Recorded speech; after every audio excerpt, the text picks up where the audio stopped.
السلام عليكم ورحمة الله. إن الحمد لله نحمده ونستعينه ونستغفره ونعوذ بالله من شرور أنفسنا ومن سيئات أعمالنا. من يهده الله فلا مضل له ومن يضلل فلا هادي له.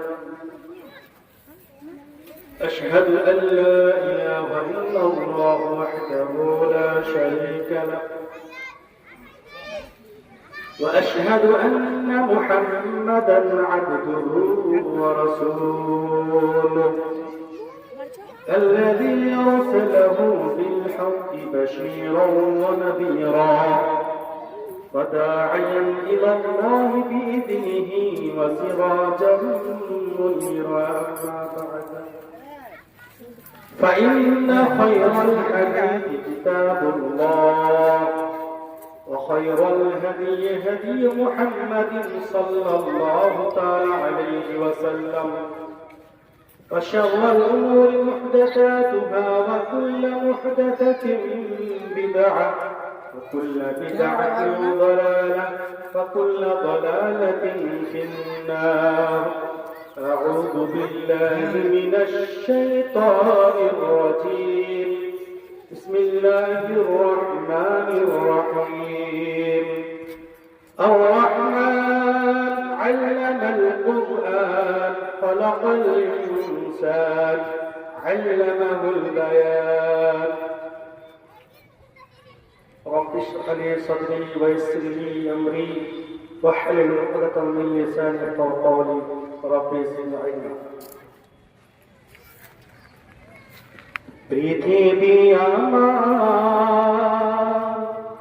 আসল ঠিকানা নয়, মরণ একদিন মুছে দেবে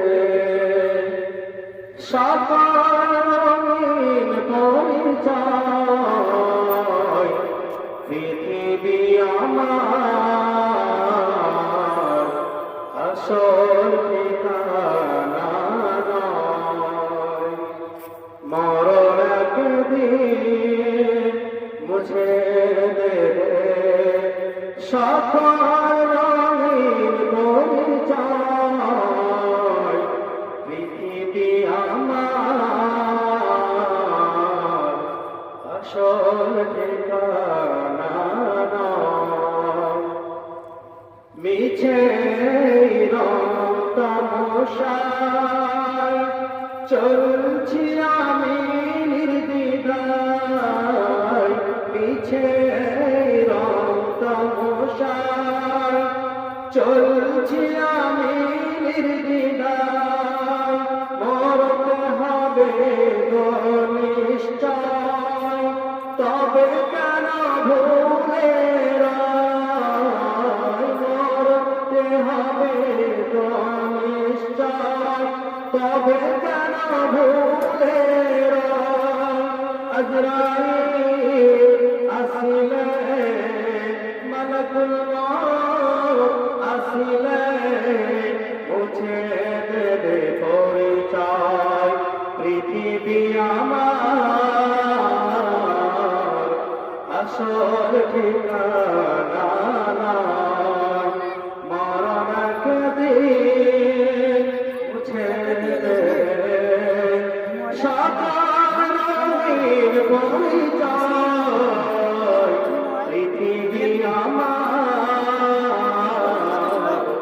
আসল ঠিকানা নয়।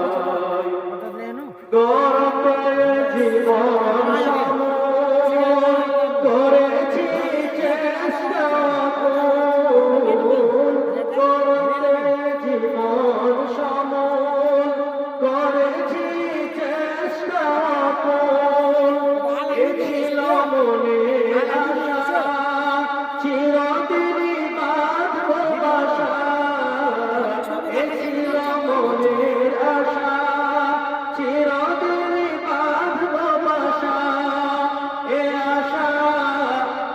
ধ্বংস হবে, এ আশা ধ্বংস হবে, বাজলে বিন মরণের জয়। পৃথিবী আমার আসল ঠিকানা নয়, মরণ একদিন মুছে দেবে সকল রঙের পরিচয়। পৃথিবী আমার আসল ঠিকানা নয়।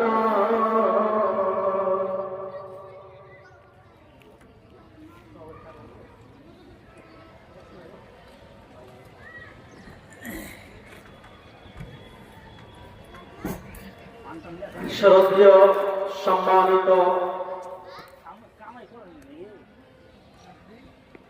উক্ত জালসার সভাপতি মহাশয়, মাইকের আওয়াজ শ্রবণকারী মা খালা বোনেরা, সমস্ত প্রশংসা সমস্ত তারিফ সে মহান আল্লাহ তাআলার জন্যই, যে মহান আল্লাহ তাআলা আমাকে এবি মাদ্রাসা ইসলামিয়া আল মুহাম্মাদিয়া সম্মানিত উপস্থিতি, সমস্ত প্রশংসা সে মহান আল্লাহ তাআলার জন্যই, যে মহান আল্লাহ রাব্বুল আলামিন আমাকে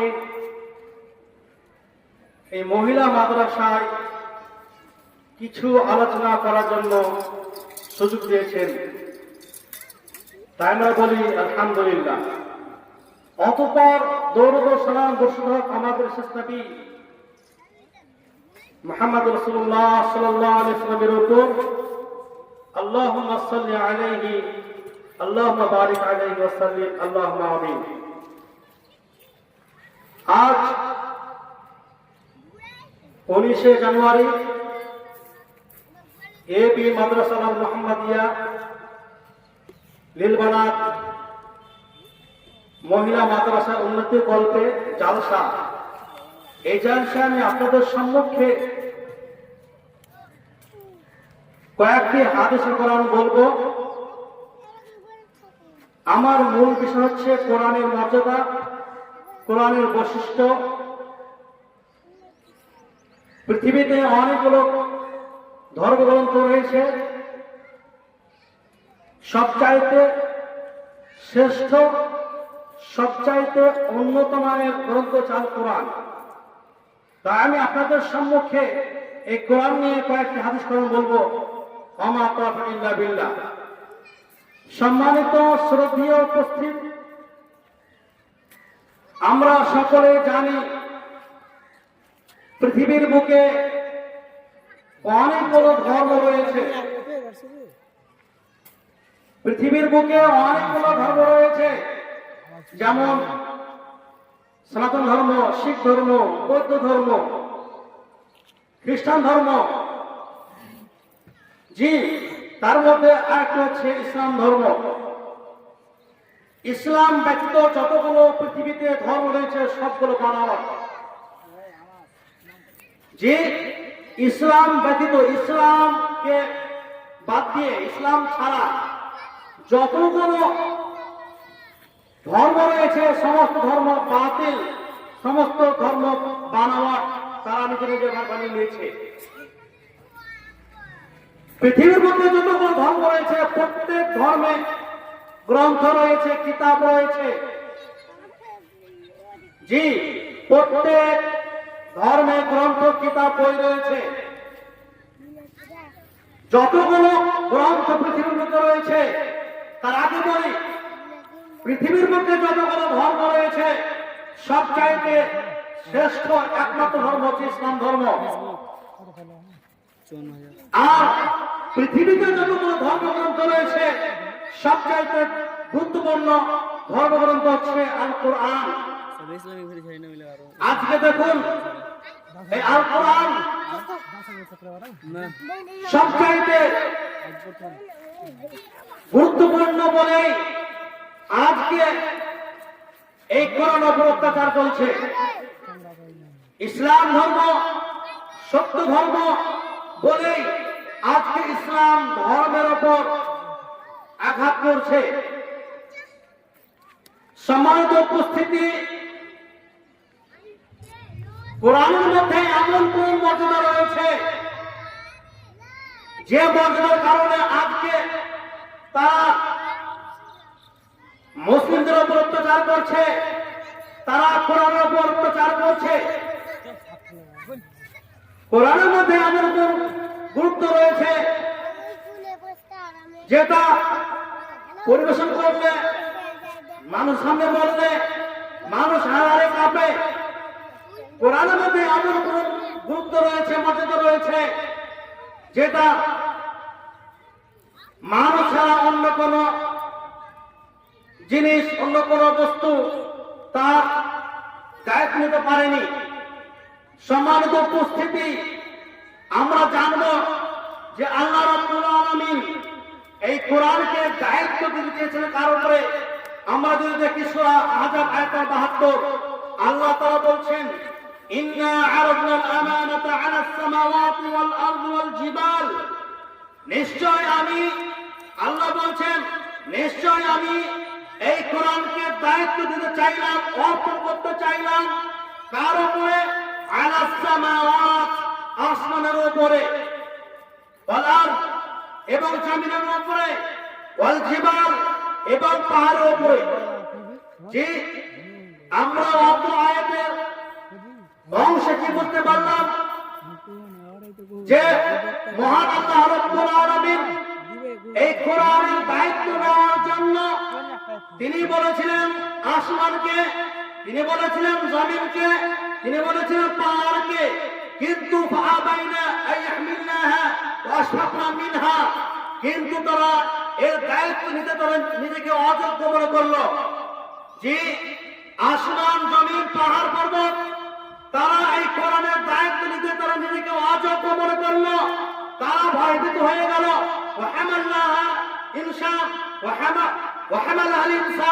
কিন্তু মানুষটা গ্রহণ করলো। ইন্নাহু কানা যালুমান জাহুলা, নিশ্চয় এরা বড় জাহেল, জুলুম করনেওয়ালা, অত্যাচারী। সম্মানিত উপস্থিতি, আমরা মাত্র আয়াত দ্বারা কি বুঝতে পারলাম? যে আমি আগে বললাম যে কোরআনের মধ্যে এমন কোন মর্যাদা রয়েছে, এমন কোন বিষয় রয়েছে যে এই কোরআন দায়িত্ব নিতে পারেনি পাহাড়, এই কোরআন দায়িত্ব নিতে পারেনি জমিন, এই কোরআন দায়িত্ব নিতে পারেনি আসমান। সম্মানিত উপস্থিতি, যখন আল্লাহ রাব্বুল আলামিন এই কোরআনের দায়িত্ব নেওয়ার জন্য বললেন আসমান, জমিন এবং পাহাড়কে, তারা এই কোরআন দায়িত্ব নিতে পারলো না, তারা নিজেকে অযোগ্য মনে করলো। অতঃপর ওয়াহামাল ইনসান, এবং মানুষটা কি করলো? এই দায়িত্ব নিল, এই কোরআনের দায়িত্ব নিল, এই কোরআনের ভাগ নিল।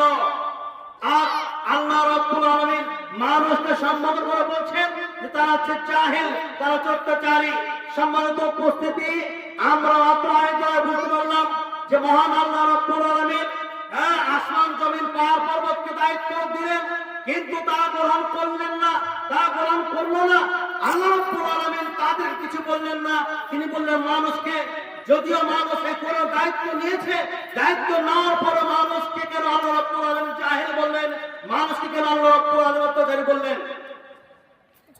আমাদের ভাবা উচিত, আমাদের ভাবা উচিত কেন আল্লাহ রাব্বুল আলামিন তিনি মানুষকে জাহিল অত্যাচারী বললেন? এই জন্য বললেন যে আমরা কোরআন অনুযায়ী চলি না, আমরা কোরআনের মতো চলি না, আমরা নিজের ইচ্ছা মতো চলছি। আজকে ইচ্ছা মতো চলার কারণে আজকে দুনিয়াতে, আজকে দেশে অশান্তি সৃষ্টি হয়ে গেছে। সম্মানিত উপস্থিতি, সুতরাং যদি আমরা এই কোরআনের বিধানকে স্পষ্টভাবে, যদি আমরা এই কোরআনের বিধানকে আঁকড়ে ধরি, তাহলে আমাদের উপর কোন রকমের অশান্তি নেমে আসবে না, আমাদের উপর কোন রকম অশান্তি সৃষ্টি হবে না। যে আজকে যদি কোরআনের মতো বা কোরআন অনুযায়ী যদি কি চলতো, দেশ চলতো, কোরআন অনুযায়ী যদি দুনিয়া চলতো, তাহলে কোন রকম অশান্তি হতো না। যে কোন অশান্তি হতো না। আজকে দেখো সুদের বাজার, আজকে সুদ বেড়ে গেছে, কোরআনে বলা হয়েছে যে সুদ খেও না, সুদ হারাম। আপনি মানছেন? মানেন না। আপনি মানছেন? মানেন না। আপনি কোরআনের মধ্যে মানছেন না। আল্লাহ রাব্বুল আলামিন বলেছেন যে তোমরা মিথ্যা কথা বলো না, আর আমি আপনি কি করছি? মিথ্যা কথা বলছি। আল্লাহ রাব্বুল আলামিন বলেছেন সত্য কথা বলতে, ইয়া আইয়ুহাল্লাযীনা আমানু তাকুল্লাহ ওয়া কুলু কওলান সাদীদা। হে ইমানদারগণ, তোমরা আল্লাহকে ভয় করো এবং সাধ্য অনুযায়ী কি করো? সত্য কথা বলো। আমরা কি মানছি? এই কোরআন আমরা মানছি কি? মানছি না। আমাদেরকে যে কোনো জায়গায় যখন তখন আমাদের অত্যাচার হচ্ছে, অত্যাচার হয় না? আমাদের কি চোখে পড়ে না? আমাদের কি কানে আওয়াজ আসে না যে অমুক গ্রামে, অমুক শহরে, অমুক জায়গায়, অমুক দেশে মুসলিমকে মারছে, মুসলিমকে কেড়ে কুচি করছে? এটা আপনাকে চোখে পড়ে না? এটাকে আপনার কানে পড়ে না? আপনার কানে পড়ছে তো আপনি মানে কি হচ্ছেন না? আপনি সচেতন হচ্ছেন না, আপনি সাবধান হচ্ছেন না। এইগুলো কেন জানেন? এইগুলো কোরআন উপর আমল না করার কারণে। আমাদেরকে আল্লাহ রাব্বুল আলামিন কোরআন দিয়েছেন আমানত স্বরূপ। আমানত এই নয় যে আপনি কোরআন নেবেন, কোরআন নিয়ে আপনি কি করবেন? আপনি সুন্দরভাবে প্যাকিং করে ওই সুন্দর বাক্স করে রাখবেন, আপনি আলমারিতে সুন্দরভাবে সাজিয়ে রাখবেন না। এটা আমানত নয়। আল্লাহ রাব্বুল আলামিন কোরআন দিয়েছেন, এই কোরআনের উপর চলার নাম হচ্ছে, এই কোরআনের ভিতরে নাম হচ্ছে আমানত। এই কোরআনকে আপনাকে পড়তে হবে, এই কোরআন আপনাকে বুঝতে হবে। যখন আপনি বুঝে নেবেন তখন আপনি কোরআনের মর্যাদা বুঝতে পারবেন। আপনি কোরআন বুঝেন না বলে আপনার কোরআনের কোনো মর্যাদা বুঝতে পারছেন না। আপনি কোরআনের কি বলে যে মূল্য বুঝেন না বলে আপনি কোরআনের কোন রকমের মর্যাদা বৈশিষ্ট্য আপনি বুঝতে পারছেন না। যখন আপনি কোরআন নিয়ে গবেষণা করবেন, যখন আপনি কোরআন পড়বেন, কোরআন পড়ার পর আপনি কি করবেন তার অর্থ সময় আপনি জানবেন, তখন আপনি কোরআনের মর্যাদা বুঝতে পারবেন, নয়তো আপনি বুঝতে পারবেন না। সম্মানিত উপস্থিতি, দুনিয়াতে শুরু হয়েছে মিথ্যাবাদী, দুনিয়াতে শুরু হয়েছে চুগলখড়ি, দুনিয়াতে শুরু হয়েছে নেশার উত্তরণ পান করা ইত্যাদি। যতগুলো আমরা এইগুলো কাজ করছি, আমরা ভেবে নিতে হবে যে আমাদের বিপদ আসবে, যে আমাদেরকে এগুলো থেকে থাকতে হবে। বিশেষ করে আমাদের এই এলাকার মধ্যে অথবা এই দেশের মধ্যে বিশেষ করে মানুষ নেশাজাত দ্রব্য কি হয়েছে যুক্ত হয়ে আছে। মনে রাখবেন, যদি আপনি নেশাজাত দ্রব্য পান করেন তাহলে আপনার 40 দিন ইবাদত কবুল হবে না, এটা মাথায় রাখবেন। যদি আপনি নেশাজাত দ্রব্য পান করেন তাহলে আপনার 40 দিন ইবাদত কবুল হবে না, এটা মাথায় করতে হবে আপনাকে। 2 নম্বর কথা হলো সুদ। আমাদের এলাকা, আমাদের দেশে সুদ এত বেড়ে গেছে যে মুখে বলার মানে কোনো ভাষা নাই। এত হাদিস বলার পরেও আজকে মুসলিম সমাজ আমরা সুদে লিপ্ত হয়ে আছি, আমরা সুদে জড়িয়ে আছি। কিভাবে যান? আপনি পার পেয়ে নেবেন, আপনি পার পেয়ে নেবেন যখন আপনার শ্বাস বন্ধ হয়ে যাবে। যখন আপনার শ্বাস বন্ধ হয়ে যাবে তখন আপনার সংস্কৃতি কি হবে? বেকার হয়ে যাবে। তখন আপনার কোনো জোর চলবে না, তখন আপনার কোনো ক্ষমতা চলবে না। যখন আপনার সঙ্গে আজরাইল দাঁড়িয়ে যাবে তখন আপনার কোনো ক্ষমতা চলবে না। তাই সেই থেকে ভেবেছেন আমাদের কাজ করতে হবে, আমাদের কোরআন আমল করতে হবে। যখন আপনি কোরআন আমল করবেন তখন আপনি কোরআনের মর্যাদা বুঝতে পারবেন, তখন আপনি শান্তি অনুভব করতে পারবেন।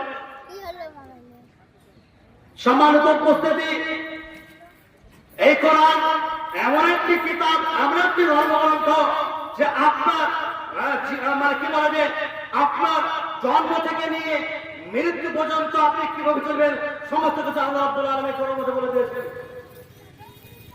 এই সমস্ত কিছু আল্লাহ রাব্বুল বলে দিয়েছেন। আজকে অনেকে বলেন যে কোরআন হাদিস মানে সম্পূর্ণ কোরআন হাদিস চললে হবে না, আমাদের সমাজ থেকে চলতে হবে না। কোরআনই তো সমাজ। কোরআন আপনার সমস্ত জীবন আপনি কিভাবে চালাবেন সমস্ত কথা আপনি কোরআনের মধ্যে বলে দিয়েছেন। আপনি পড়েন না বলে আপনি জানছেন না, আপনি এর অর্থ বুঝেন না বলে আপনি জানছেন না। সম্মানিত উপস্থিতি, আল্লাহ তাআলা বলছেন যে নিশ্চয় এই কোরআন এমন একটি গ্রন্থ যা মানুষকে হৃদয়ের পথে নিয়ে যায়। কোথায় নিয়ে যায়? এই দাদু কোথায় নিয়ে যায়? আজকে আমরা দিনে দিন মানুষ কোথায় যাচ্ছি? ভ্রান্ত হয়ে যাচ্ছি। যে আমরা আজকে দিনে কি ভ্রান্ত হয়ে যাচ্ছি কেন? আমরা এই কোরআনকে মানি না বলে। আপনাকে আমি বারবার বলছি যে আমরা কোরআনকে মানি না বলে আমাদের উপরে এর অত্যাচার হচ্ছে, বা আমাদের সমাজে আমাদের দেশে কোনো শান্তি নেই বা শান্তি সৃষ্টি হচ্ছে। সম্মানিত উপস্থিতি, কোরআন এমন একটি গ্রন্থ, কোরআন এমন একটি গ্রন্থ, পৃথিবীর মধ্যে যতগুলো ইমাম এসেছেন তারা সকলে এই কোরআন চলেছিলেন। পৃথিবীর মধ্যে যতগুলো সাহাবী এসেছিলেন তারা সকলে এই কোরআন ছিলেন। তারা কোরআনকে মানতেন বলে তারা বেশিরভাগ অনেক যুদ্ধ তারা কি করেছে, জয়লাভ করেছে, এবং তারা কি হয়েছে, তারা জান্নাতি হয়ে গেছে। আপনি কি ভেবেছেন জান্নাতটা খুব সহজ করে নেবেন? অনেকে বলে যে আমি নামাজ পড়ি না, সব কিছু করি, নামাজ পড়ি না, আমি আমার ঈমান আছে, আমি শুধু নামাজ পড়ি না। এটা হচ্ছে মূর্খামি কথা। এটা কি মূর্খামি কথা? অনেকে বলে যে হ্যাঁ কিছু একটা ভালো কাজ করে সে নিজেকে জান্নাতে মনে করে। জান্নাতটা খুব সহজ পেয়েছেন না? জান্নাত খুব সহজ, যেটা আপনি খুব সহজে পেয়ে নেবেন কি না? জান্নাতে যেতে হলে আপনার কষ্ট করতে হবে। দুনিয়াতে আপনি চলছেন, আপনি ভাবছেন যে আমি কি করবো, বাড়ি করবো, তো বাড়ি করবো, বাড়িটা এমনি হয়ে যাবে না, বাড়িটা এমনি হয়ে যাবে না। আপনাকে ইনকাম করতে হবে, আপনাকে পথে নামতে হবে, তবে আপনার বাড়ি হবে। আপনার বাড়ি এমনি হয়ে যাবে না। ওরকম জান্নাতটা সহজে পাবেন আপনি। আপনার পরিশ্রম করতে হবে, তবে আপনি জান্নাত পাবেন। আর পরিশ্রম কত কোরআন ও হাদিস, কোরআন হাদিস আমাদেরকে আমল করতে হবে। এবার আসুন আমরা কোরআনের মর্যাদা, হ্যাঁ কোরআনের এমন সূরা রয়েছে, এমন আয়াত রয়েছে যেগুলো পড়লে পরে আমাদের কি হবে, হ্যাঁ আমাদের নেকি অনেক নেকি রয়েছে। এবার আসলে আপনার সঙ্গে আগে সব বর্ণনা করি। عن عقبة بن عامر رضي الله تعالى عنه قال خرج رسول الله صلى الله عليه وسلم ونحن في الصفة. عقبة بن عامر رضي الله تعالى عنه বলেন আমরা মসজিদে আহলে সুফার মধ্যে ছিলাম। এমন সময় রাসূল সাল্লাল্লাহু আলাইহি ওয়াসাল্লাম আসলেন। আসর বললেন, কি বললেন যে আইয়ুকুম ইউহিব্বু ইয়াবদু কুল্লা ইয়াওমিন ইলা বুতহান আও ইলা আকিক। রাসূল সাল্লাল্লাহু আলাইহি ওয়াসাল্লাম তিনি সাহাবীদের কাছে আসলেন। আসর বললেন যে তোমাদের মধ্যে কে চায় যে সে প্রত্যেক সকালে কি করবে, বুতহান নামক বাজারে এবং আকিরাও বাজারে যাবে এবং সেখানে গিয়ে কি করবে, ফায়াতিয়া মিনহু বিনাকাতাইন কাওমান, সেখানে গিয়ে দুটি বিশিষ্ট বড় খোঁজের উটনি নিয়ে আসবে। ফি গায়রি ইসমিন ওয়ালা কাতি রাহিমিন, কোনো অপরাধ না করে, কোনো গুনাহ না করে এবং আত্মীয়তার বন্ধন ছিন্ন না করে। নাকুল্লা ইয়া রাসূলুল্লাহ সাল্লাল্লাহু আলাইহি ওয়াসাল্লাম নুহিব্বু যালিক। সাহাবীরা বললেন ইয়া রাসূলুল্লাহ, হে আল্লাহর রাসূল সাল্লাল্লাহু আলাইহি ওয়াসাল্লাম নুহিব্বু যালিক, আমরা এই সুযোগ প্রত্যেকে গ্রহণ করতে চাই। তখন আল্লাহ বলছেন ক্বালা আফালা ইয়াবদু আহাদুকুম ইলাল মাসজিদ। রাসূল সাল্লাল্লাহু আলাইহি ওয়াসাল্লাম বলছেন যে তবে কেন তোমাদের মধ্যে কোনো ব্যক্তি মসজিদে গিয়ে ফায়ুআল্লিমু আও ইয়াকরা আয়াতান মিন কিতাবিল্লাহি আযজা ওয়া জাল্লা খায়রুন লাহু মিন নাকাতাইনি। যখন সাহাবীরা বললেন যে ইয়া রাসূলুল্লাহ সাল্লাল্লাহু আলাইহি ওয়াসাল্লাম আমরা এই সুযোগ প্রত্যেকে গ্রহণ করতে চাই, তখন রাসূল সাল্লাল্লাহু আলাইহি ওয়াসাল্লাম বললেন তবে কেন তোমাদের মধ্যে কোনো ব্যক্তি মসজিদে গিয়ে একটা আয়াত পড়ে না, শিক্ষা দেয় না বা শিক্ষা গ্রহণ করে না, অথচ তার জন্য দুটি উট অপেক্ষা উত্তম। অপর হাদিসে তিনি দুটি আয়াত কথা বলেছেন, অর্থাৎ তবে কেন তোমাদের মধ্যে কোনো ব্যক্তি মসজিদে গিয়ে দুটি আয়াত পড়ে না, শিক্ষা দেয় না বা শিক্ষা গ্রহণ করে না, অথচ তার জন্য দুটি উট অপেক্ষা উত্তম। তিনটি আয়াত বলে তিনটি উট অপেক্ষা উত্তম। চারটি আয়াত বলে চারটি উট অপেক্ষা উত্তম। এভাবে যত আয়াত পড়বে বা পড়বে তত উট অপেক্ষা উত্তম। সম্মানিত উপস্থিতি, আমরা মাত্র হাদিসে কি বুঝতে পারলাম, রাসূল সাল্লাল্লাহু আলাইহি ওয়াসাল্লাম তিনি সাহাবীদের নিকট আসলেন। আসার বললেন যে তোমাদের মধ্যে কে চায় যে প্রত্যেকদিন সকালে বুতহান এবং আকিক, একটা জায়গার নাম বুতহান এবং আকিক নামক বাজারে যাবে, সেখানে গিয়ে দুটি উটনি নিয়ে আসবে। সাহাবীরা বললেন ইয়া রাসূলুল্লাহ সাল্লাল্লাহু আলাইহি ওয়াসাল্লাম আমরা সকলে এর শুধু গ্রহণ করতে চাই।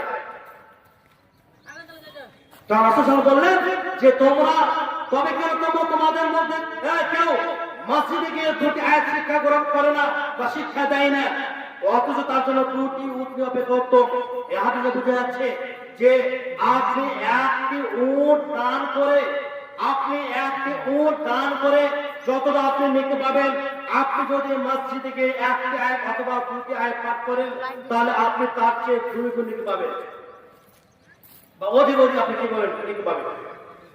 কি বোঝা গেল যে আপনি যদি মসজিদ মাদ্রাসায় দান করেন, দান করার চাইতেও যদি আপনি মসজিদে গিয়ে কি করেন কোরআন পাঠ করেন তাহলে আল্লাহ রাব্বুল আলামিন তাকে অনেক অনেক নেকি দিবেন। তাহলে আমরা কি বুঝতে পারলাম? আমরা কোরআনের মর্যাদা বুঝতে পারলাম। জি, আসলে আমরা মর্যাদা জানি না বলে আমরা কোরআন করি না।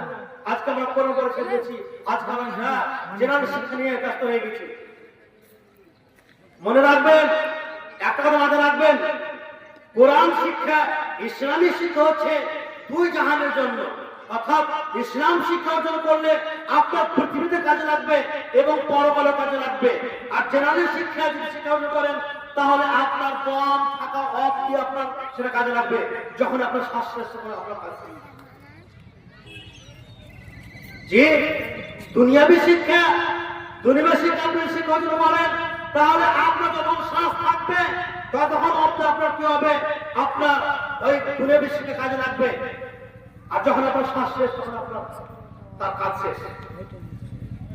আর ইসলামী শিক্ষা, কোরআন হাদিস শিক্ষা দুনিয়াতে আপনার কাজে লাগবেই এবং তারপরে পরকালে মরার পর আপনার কাজে লাগবে। সুতরাং আমাদেরকে বেশি গুরুত্ব দিতে হবে ইসলাম শিক্ষার দিকে। আবার বলছি, ইসলাম শিক্ষার দিকে বেশি গুরুত্ব দিতে হবে। সম্মানিত উপস্থিতি, তাহলে আমরা আব্দুল হাদিসে বুঝতে পারলাম কোরআনের মর্যাদা, যে আপনি যদি একটা আয়াত মসজিদে পাঠ করেন তাহলে একটি উটনি, বড় উটনি, দান করে যত দেখতে পাবেন তার থেকে শুনে পাবেন আপনি। এবার আসুন, যারা কোরআন পড়ে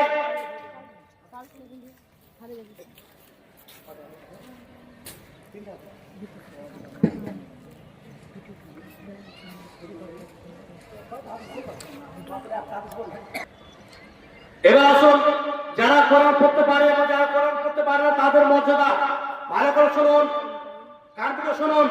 আনা আয়েশা রাদিয়াল্লাহু তাআলা আনহা قالت قال رسول الله صلى الله عليه وسلم الماهر بالقرآن مع السفرة الكرام البراء والذي يقرأه يتعظم فيه وهو عليه شق له أجران। আয়েশা রাদিয়াল্লাহু তাআলা আনহা বলেন, রাসূল সাল্লাল্লাহু আলাইহি ওয়াসাল্লাম বলেছেন, কোরআন পাঠে দক্ষ ব্যক্তি সম্মানিত লেখক ফেরেশতাদের সাথে থাকবে এবং যারা কোরআন পড়ে কিন্তু আটকায়, অর্থাৎ তার জন্য কোরআন পড়াটা যদি কষ্টদায়ক হয় তাহলে তার জন্য লাহু আজরান, তার জন্য ডবল নেকি রয়েছে। সম্মানিত উপস্থিতি, আমরা আব্দুল হাদিসে বুঝতে পারলাম রাসূল সাল্লাল্লাহু আলাইহি ওয়াসাল্লাম বলেছেন, যে ব্যক্তি কোরআন সুন্দর পড়তে পারে, যে ব্যক্তি কোরআনের অর্থ সহ ভালো করে পড়তে পারে তাহলে তার স্থান সবচেয়ে উঁচু জান্নাতে। এবং যারা কোরআন পড়তে পারে, কোরআন পড়ে কিন্তু আটকায়, কষ্ট হয়, কোরআন পড়তে পারে না, আটকে পড়ে, তাহলে রাসূল সাল্লাল্লাহু আলাইহি ওয়াসাল্লাম বলেছেন তার জন্য ডবল নেকি। জি, তার জন্য ডবল নেকি রয়েছে। সম্মানিত উপস্থিতি, আপনাকে অত্র হাদিস দ্বারা আমি একটা ব্যাখ্যা করি যে আপনাকে বলা হলো যে আপনি যদি কোরআন পড়তে পড়েন কিন্তু আটকান, আপনার যদি কষ্ট হয় তাহলে আপনি ডবল নেকি পাবেন। এই ভেবে আপনি যদি মনে করেন যে আমি আর কোরআন শিখবো না, আমি সারা জীবন আটকাতে পড়বো, তাহলে আপনার গুনাহ হবে। কারণ আপনি কি করছেন? আপনি কোরআনের রক্ষা করছেন। আপনাকে কোরআন শিখতে হবে সম্পূর্ণরূপে। বিশেষ করে আমি আপনাকে আমার ব্রেন থেকে বলি যে কোরআনের মাখরাজ উচ্চারণ ঠিক করতে হবে। কারণ কোরআনের মাখরাজ উচ্চারণ যদি ভুল হয়ে যায় তাহলে তার অর্থ ভুল হয়ে যাবে। কি কোরআনের যদি আপনার উচ্চারণ ভুল হয়ে যায়, মাখরাজ ভুল হয়ে যায়, তাহলে আপনার মানে ভুল হয়ে যাবে। সেদিকে আপনাকে লক্ষ্য রাখতে হবে। যদি আপনি পড়েন আলহামদুলিল্লাহ, আপনি আপনাকে কুল মানে বলো, আপনি যদি মাখরাজ যদি না জানেন, আপনি যদি উচ্চারণ না জানেন তাহলে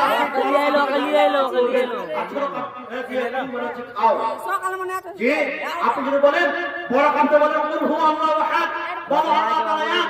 আর আপনি যদি ছোট কাপড় বলেন কুল হুয়াল্লাহু আহাদ, যদি আপনার মাখার না জানা থাকে, তাহলে আপনি অবশ্যই ছোট কাপড় বলবেন। আর কুল মানে খাও, তার মানাটা কথা হয়ে গেল। সম্মানিত উপস্থিতি, সুতরাং আমাদেরকে মাখার শিখতে হবে। মাখার শিখার সাথে আমাদেরকে কোরআনের অর্থ নিয়মিতভাবে পড়তে হবে। যদি আপনি কোরআনের অর্থ সহ মাখার সহ সম্পূর্ণরূপে আপনি ভালো করেন, তাহলে কিয়ামতের ময়দানে আল্লাহ রাব্বুল আলামিন আপনার সবচাইতে উচ্চ জান্নাতে দিবেন। হাদিস হচ্ছে আপনার বুখারী মুসলিম মিশকাত, হাদিস নাম্বার হচ্ছে আপনার 2112। এবার আসুন, যারা কোরআন পড়ে তাদের মধ্যে সম্পর্কে বলা হয়েছে আলী বিন উমর খাত্তাব রাদিয়াল্লাহু তাআলা আনহু, আলী বিন উমর খাত্তাব রাদিয়াল্লাহু তাআলা আনহু قال رسول الله صلى الله عليه وسلم, উমর বিন খাত্তাব রাদিয়াল্লাহু তাআলা আনহু বলেন, রাসূল সাল্লাল্লাহু আলাইহি ওয়াসাল্লাম বলেছেন, ইন্নাল্লাহা ইয়ারফাউ বিহাযাল কিতাব, নিশ্চয় আল্লাহ রাব্বুল আলামিন এই কোরআনের মাধ্যমে কোন জাতিকে উন্নত করেন, ওয়াদা বিআখারিন, এবং অন্যদেরকে কি করেন, অবনত করেন। সম্মানিত উপস্থিতি, আমরা মাত্র হাতে বুঝতে পারলাম যে রাসূল সাল্লাল্লাহু আলাইহি ওয়াসাল্লাম বলেছেন আল্লাহ রাব্বুল আলামিন কোন জাতিকে এই কোরআনের মাধ্যমে কি করেন, উন্নত করেন, তাকে মর্যাদা দেন, এবং কোন জাতিকে অবনত করেন। এবং হ্যাঁ, আমরা এখন কি বুঝতে পারলাম যে যারা কোরআন পড়ে তাদের মর্যাদা রয়েছে, এবং যারা কোরআন পড়ে তাদের মর্যাদা নেই। যারা কোরআন পড়ে না তারা তো ইহকালে লাঞ্ছিত হবেও, এবং পরকালে কিও লাঞ্ছিত হবে, পরকালে কি হবে, লাঞ্ছিত হবে। সুতরাং আপনাকে কোরআন পড়তে হবে, কোরআন পড়ে আপনার জান্নাত নিতে হবে। সম্মানিত উপস্থিতি, আমরা স্পষ্ট বুঝতে পারলাম কোরআনের মর্যাদা, কোরআন পড়লে আপনার কত নেকি রয়েছে। এবার আসুন আপনাকে আমি সূরা কাহফের মর্যাদা শোনাই। عن البراء بن عازب رضي الله تعالى عنه قال كان رجل يقرأ سورة الكهف وإلى جانب حسن مربوط بشطر فتبسم صحابة فجعلت تدنو وجعل فرسا ينفر। বারা বিন আযিব রাদিয়াল্লাহু তাআলা আনহু বলেন, একদা এক ব্যক্তি সূরা কাহফ পড়ছিল, তার কাছে তার একটি ঘোড়া রশি দ্বারা বাঁধা ছিল। এমন সময় এক খণ্ড মেঘ এসে তাকে ঢেকে নিল। কি করলো? তাকে ঢেকে নিল, এবং তার অতি কাছে আসতে লাগলো। তখন তার ঘরে লাফাতে লাগলো। ফালামা আসবাতা নবী সাল্লাল্লাহু আলাইহি ওয়াসাল্লাম, যখন সকাল হলো তখন সে ব্যক্তি রাসূল সাল্লাল্লাহু আলাইহি ওয়াসাল্লামের কাছে আসলেন, এবং ফাতাকালা তারিকা লাহু, রাসূল সাল্লাল্লাহু আলাইহি ওয়াসাল্লামের কাছে সেই রাতের ঘটনা সম্পর্কে তিনি কি করলেন, বর্ণনা করলেন। তখন রাসূল সাল্লাল্লাহু আলাইহি ওয়াসাল্লাম বললেন, তিলকা সাকিনা, সেগুলো ছিল আল্লাহ তাআলার পক্ষ থেকে শান্তি, রহমত, দয়া। তানাজ্জালাতুল কুরআন, যা কোরআন পড়ার কারণে এসেছিল। কাফির রাওয়ায়াত অনেক বর্ণনা আছে, তিলকা সাকিনা, রাসূল বলছেন তিলকা মালায়েকা, আল্লাহ বলছেন সেগুলো ছিল ফেরেশতা।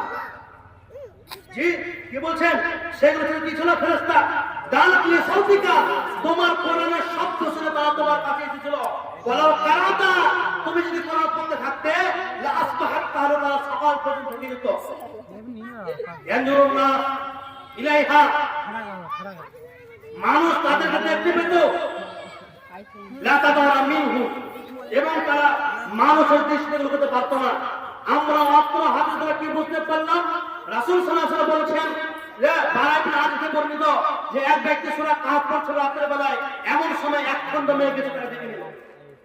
আর যেমনই মেঘ তার মাথায় ঢেকে নিল, তেমন তার পাশে ঘোড়া ছিল, ঘোড়া বারো ছিল, তার ঘোড়া লাফাতে লেগেছিল।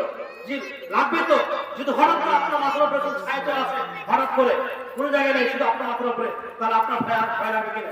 ওইরূপ ওই ঘোড়া ভয় পেয়েছিল, ভয় করার কারণে কি সে লাফাতে লেগেছিল। যখন রাসূল সাল্লাল্লাহু আলাইহি ওয়াসাল্লামকে তিনি বললেন এই ঘটনা, তখন আল্লাহ বলছেন সেইগুলো হচ্ছে আল্লাহর পক্ষ থেকে শান্তি, রহমত, দয়া। তাহলে আমরা স্পষ্ট বুঝতে পারলাম যে কোরআন পড়লে, সূরা কাহফ পাঠ করলে পারে আল্লাহ রাব্বুল আলামিনের পক্ষ থেকে আপনার শান্তি বর্ষণ হবে। আর আমরা পেলাম যে কোরআন যদি আপনি পড়েন তাহলে ফেরেশতারা দলবদ্ধ হয়ে আপনার কোরআনের শব্দ শোনার জন্য আসেন পৃথিবীতে। তাহলে আমরা স্পষ্ট করতে পারলাম যে কোরআন পড়লে পারে আপনার উপর আল্লাহ রাব্বুল পক্ষ থেকে শান্তি, রহমত নেমে আসবে, এবং কি হবে, ফেরেশতারা আপনার কোরআন শব্দ শুনতে আসবে। জি, এমন কোন গ্রন্থ আছে পৃথিবীতে? এমন কোন গ্রন্থ আছে? বাংলা, ইংরেজি, হিন্দি, অঙ্ক যতগুলো গ্রন্থ রয়েছে আপনি পড়বেন, আপনার এক পেশা নিতে হবে না। যদি আপনি কোরআন পড়েন, কোরআনের একটা অক্ষর পড়েন, তাহলে আল্লাহ রাব্বুল আলামিন একটা অক্ষর বিনিময়ে আপনার 10 মিনিট দিবেন। এমন কোন গ্রন্থ আছে পৃথিবীতে? এমন কোন কিতাব রয়েছে যে কিতাব পাঠ করলে পারে আপনার নিতে হবে? এমন কোন গ্রন্থ নেই। পৃথিবীতে যতগুলো গ্রন্থ রয়েছে, যতগুলো বই রয়েছে, আরবি কোরআন হাদিস ছাড়া যতগুলো গ্রন্থ রয়েছে, সমস্ত গ্রন্থ আপনি যদি পড়ে মুখস্থ করেন, সমস্ত গ্রন্থ আপনি পড়ে শেষ করে দেন, তাহলে আপনার এক পয়সা নিতে হবে না। আর আপনি যদি কোরআনে একটা অক্ষর করে সম্মানিত উপস্থিতি, আমি বলছিলাম আপনার সম্মুখে সূরা কাহফের মর্যাদা। আর আবু দারদা রাদিয়াল্লাহু তাআলা আনহু বলেন, قال رسول الله صلى الله عليه وسلم, আবু দারদা রাদিয়াল্লাহু তাআলা আনহু বলেন, রাসূল সাল্লাল্লাহু আলাইহি ওয়াসাল্লাম বলেছেন, মান হাফিযা 10 আয়াতিন মিন আওয়ালি সূরাতুল কাহফ ওয়াসামা মিন ফিতনাতিদ দাজ্জাল। আবু দারদা রাদিয়াল্লাহু তাআলা আনহু বলেন, রাসূল সাল্লাল্লাহু আলাইহি ওয়াসাল্লাম বলেছেন, যে ব্যক্তি সূরা কাহফের প্রথম 10টি আয়াত মুখস্থ করবে, তাকে দাজ্জালের ফিতনা থেকে নিরাপদ রাখা হবে। আমরা কি বুঝতে পারলাম? আমরা অত্র হাদিসে বুঝতে পারলাম যে ব্যক্তি সূরা কাহফের প্রথম 10টি আয়াত মুখস্থ করবে, তাকে দাজ্জালের ফিতনা থেকে নিরাপদ রাখা হবে। তাহলে আমরা অবশ্যই করব।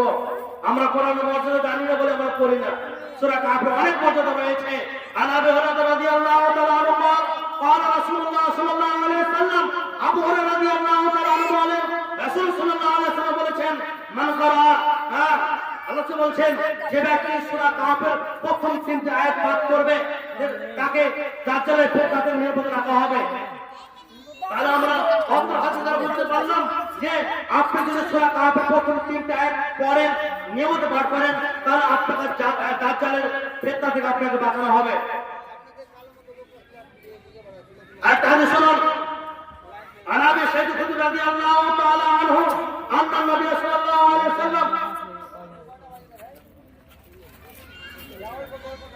আবু সাইদ খুদরি রাদিয়াল্লাহু তাআলা আনহু বলেন, তিনি রাসূল সাল্লাল্লাহু আলাইহি ওয়াসাল্লাম বলেন, قال من قرأ سورة الكهف في يوم الجمعة أضاء له النور ما بين الجمعتين। আবু সাইদ খুদরি রাদিয়াল্লাহু তাআলা আনহু বলেন, নবী করিম সাল্লাল্লাহু আলাইহি ওয়াসাল্লাম বলেছেন, যে ব্যক্তি জুমার দিন সূরা কাহফ পাঠ করবে, তার ঈমানি আলো এই জুমা থেকে নিয়ে আগামী জুমা পর্যন্ত থাকবে। সম্মানিত উপস্থিতি, আমরা আপনার হাতে বুঝতে পারলাম যে ব্যক্তি সূরা কাহফ পাঠ করবে জুমার দিন, সে ব্যক্তির ঈমানি আলো এই জুমা থেকে নিয়ে আগামী জুমা পর্যন্ত থাকবে। যে আমরা কোরআনের মর্যাদা জানি না বলে করি না, যে আমরা কোরআনের মর্যাদা জানি না বলে আমরা করি না। যখন আমরা কোরআনের মর্যাদা জেনে নেব, তখন আমরা অবশ্যই করব। যে আমরা কি বুঝতে পারলাম যে সূরা কাহফ পাঠ করলে পারে, সূরা কাহফের প্রথম 10টি আয়াত পাঠ করলে পারে আল্লাহ রাব্বুল আলামিন আপনাকে দাজ্জালের ফিতনা থেকে বাঁচাবেন। সূরা কাহফের প্রথম 3টি আয়াত পাঠ করলে পারে আল্লাহ রাব্বুল আলামিন আপনাকে দাজ্জালের ফিতনা থেকে বাঁচাবেন। সূরা কাহফ পাঠ করলে পারে আল্লাহ রাব্বুল আলামিনের পক্ষ থেকে আপনার উপর শান্তি নেমে আসবে, সততা নেমে আসবে। সূরা কাহফ পাঠ করলে পারে জুমার দিন আপনি যদি পাঠ করেন, তাহলে আপনার ঈমানি আলো এই জুমা থেকে নিয়ে আগামী জুমা পর্যন্ত চলবে। অর্থাৎ আপনাকে এই সূরা কাহফ এই জুমা থেকে নিয়ে আগামী জুমা পর্যন্ত কোন রকমের খারাপ কাজ করতে দিবেন না, যে কোন রকমের খারাপ কাজ করতে দিবে না। সুতরাং আমাদেরকে এই হাদিসগুলোর উপর ধ্যান রাখতে হবে, যাতে করে আমরা এই হাদিসগুলো আমরা অবশ্যই মানি। যদি আমরা মানি, তাহলে আমরা অবশ্যই জান্নাত পাবো, আমরা অবশ্যই দাজ্জালের ফিতনা থেকে বাঁচতে পারবো, আমরা অবশ্যই বা আমাদের উপর অবশ্যই আল্লাহ রাব্বুল আলামিনের শান্তি নেমে আসবে। এবার আসুন আমি আপনাদেরকে সূরা বাকারা সম্পর্কে আলোচনা করি। عن ابي هريره رضي الله تعالى عنه قال قال رسول الله صلى الله عليه وسلم, আবু হুরায়রা রাদিয়াল্লাহু তাআলা আনহু বলেন, রাসূল সাল্লাল্লাহু আলাইহি ওয়াসাল্লাম বলেছেন, قال لا تجعلوا بيوتكم مقابر ان الشيطان ينفر من البيت الذي تقرأ فيه سورة البقرة। আবু হুরায়রা রাদিয়াল্লাহু তাআলা আনহু বলেন, রাসূল সাল্লাল্লাহু আলাইহি ওয়াসাল্লাম বলেছেন, তোমাদের ঘর সমূহকে কবরে পরিণত করো না। তিনি বলছেন, তোমাদের ঘর সমূহকে কবরে পরিণত করো না। নিঃসন্দেহে শয়তান সেই ঘর থেকে পালিয়ে যায় যে ঘরে সূরা বাকারা পাঠ করা হয়। সম্মানিত উপস্থিতি, আমরা অত্র হাদিসে বুঝতে পারলাম যে রাসূল সাল্লাল্লাহু আলাইহি ওয়াসাল্লাম বলেছেন, তোমরা তোমাদের ঘর সমূহকে কবরে পরিণত করো না। আচ্ছা আপনি বলুন, আমরা যে কবরস্থান মাটি দিয়ে আসি, সেখানে কি মানুষ কেউ কোরআন পাঠ করে? কোরআন পাঠ করে না। আর আপনি আপনার বাড়িতে কোরআন পাঠ করেন না। এবার আপনি বলুন, আপনি যদি আপনার বাড়িতে কোরআন পাঠ না করেন, পড়েন, আপনি যদি আপনার আদৌ কোরআন না পড়েন তাহলে কবর এবং বাড়ির মধ্যে পার্থক্য কি হলো? তার মানে আপনার বাড়ি বাড়ি নয়, আপনার বাড়ি কবরস্থান।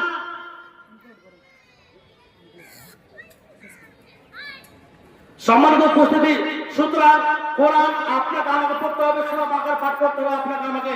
যদি আমি পাঠ করি তাহলে রাসূলুল্লাহ বলছেন যে সেই ঘর থেকে শয়তান পালিয়ে যায়। কি হয়?